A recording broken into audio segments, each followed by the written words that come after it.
When videos of Muslim vigilantes trying to impose sharia law on unsuspecting members of the public first hit the headlines, there was an outcry in Britain. Well, since then, some arrests have been made, but as RT's found out, these self-titled Muslim patrols are still in operation. We, the Muslim community, will continue to patrol the streets and clear the streets of all the vices and illegal activities. This group call themselves the Sharia Project. They make a point of differentiating themselves from the more hardline Muslim patrol, whose videos caused such anger recently, with scenes like this. We are Muslim Patrol. We are in North London. We are in South London, East London and West London. We command good and we forbid evil. Islam is here in London. Mr. David Cameron, Mr. Police Officer, whether you like it or not.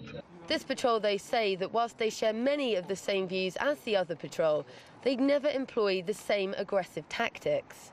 And so I guess then you condemn the patrols that are going out and taking more sort of aggressive measures. I mean, looking at those patrols, I can say that it's commendable that Muslims have come out and actually decided to take some kind of action against, these things taking place. That's not to say that I could. Their actual actions when they're shouting at people and sort of, it was quite intimidating. Obviously, there is always a better way to do things, and my approach as a Muslim is to advise my Muslim brother if I see him do an action that perhaps is not appropriate. I'll always advise him and say what is better. But for many in the mainstream Muslim community, these patrols are a cause for concern. With the videos ensuring widespread media coverage, many Muslim leaders have condemned their actions as wrong and unrepresentative. These individuals are a fringe minority. They don't represent the Muslim community. There's 2.7 million Muslims in the UK, and they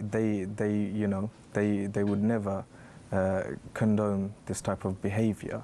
Whilst the groups were very clear to us that they had peaceful intentions, some of the members are alleged to be involved with the more extreme patrols.